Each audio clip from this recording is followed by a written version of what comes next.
17वां सर्ग। ब्रह्मा जी की प्रेरणा से देवता आदि के द्वारा विभिन्न वानर युगपतियों की उत्पत्ति।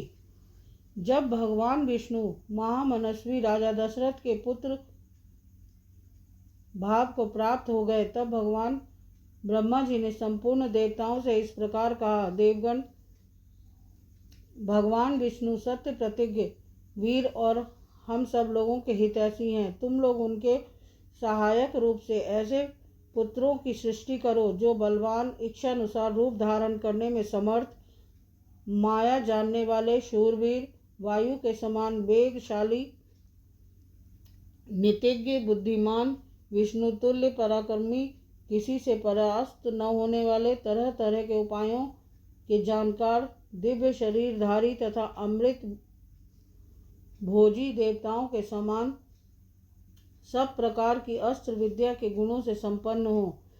प्रधान प्रधान अप्सराओं, गंधर्वों की स्त्रियों, यक्ष और नागों की कन्याओं, रीछों की स्त्रियों, विद्याधरियों, किन्नरियों तथा वानरियों के गर्भ से वानर रूप में अपने ही तुल्य पराक्रमी पुत्र उत्पन्न करो।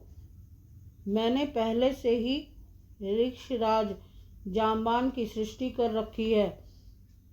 एक बार मैं जम्भाई ले रहा था, उसी समय वह सहसा मेरे मुंह से प्रकट हो गया। भगवान ब्रह्मा के ऐसा कहने पर देवताओं ने उनकी आज्ञा स्वीकार की और वानर रूप में अनेकानेक पुत्र उत्पन्न किए। महात्मा, ऋषि, सिद्ध, विद्याधर, नाग और चारणों ने भी वन में विचरने वाले वानर, भालुओं के रूप में वीर पुत्रों को जन्म दिया। देवराज इंद्र ने वानर राज वाली को पुत्र रूप में उत्पन्न किया, जो महेंद्र पर्वत के समान विशालकाय और बलिष्ठ था। तपने वालों में श्रेष्ठ भगवान सूर्य ने सुग्रीव को जन्म दिया। बृहस्पति ने तार नामक महाकाय वानर को उत्पन्न किया, जो समस्त वानर सरदारों में परम बुद्धिमान और श्रेष्ठ था। तेजस्वी वानर गंधमादन कुबेर का पुत्र था। विश्वकर्मा ने नल नामक महान वानर को जन्म दिया। अग्नि के समान तेजस्वी श्रीमान नील साक्षात अग्निदेव का ही पुत्र था।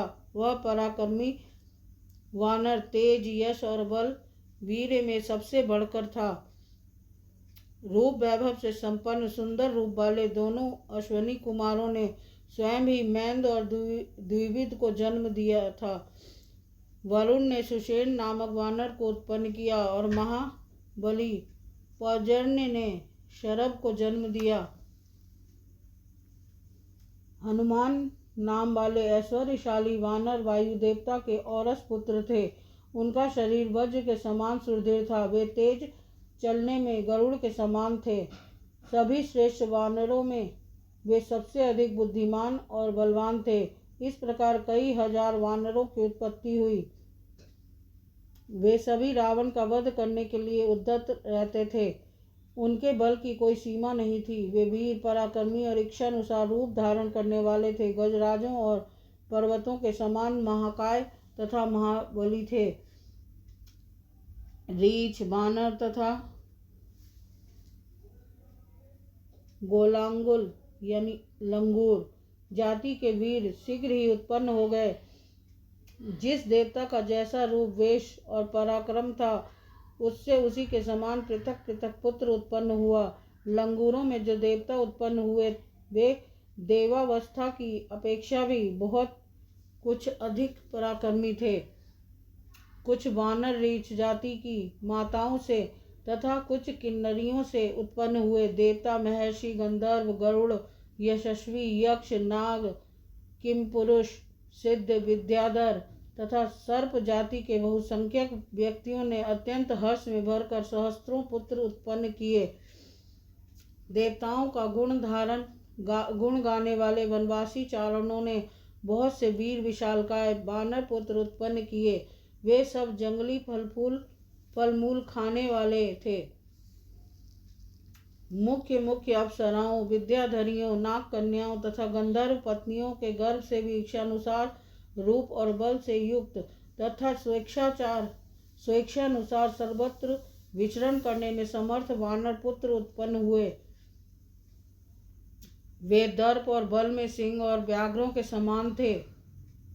पत्थर की चट्टानों से प्रहार करते और पर्वत उठाकर लड़ते थे। वे सभी नख और दांतों से भी शस्त्रों का काम लेते थे। उन सब को सब प्रकार के अस्त्र शस्त्रों का ज्ञान था।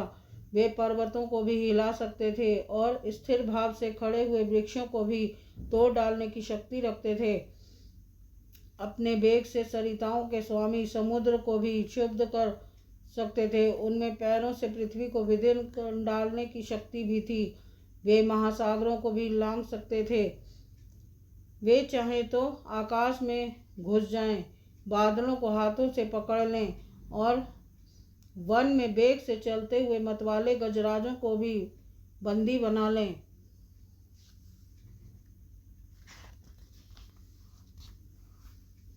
घोर शब्द करते हुए आकाश में उड़ने वाले पक्षियों को भी वे अपने सिंह नाद से गिरा सकते थे। ऐसे बलशाली और इच्छानुसार रूप धारण करने वाले महाकाय वानर युद्धपति करोड़ों की संख्या में उत्पन्न हुए। वे वानरों के प्रधान यूथों के भी युद्धपति थे।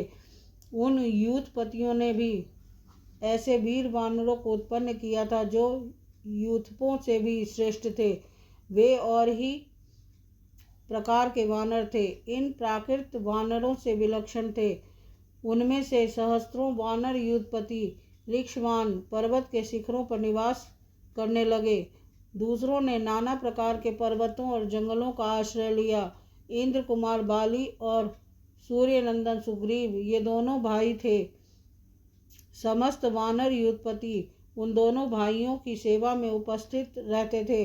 इसी प्रकार वे नल नील हनुमान तथा अन्य वानर सरदारों का आश्रय लेते थे। वे सभी गरुड़ के समान बलशाली तथा युद्ध की कला में निपुण थे।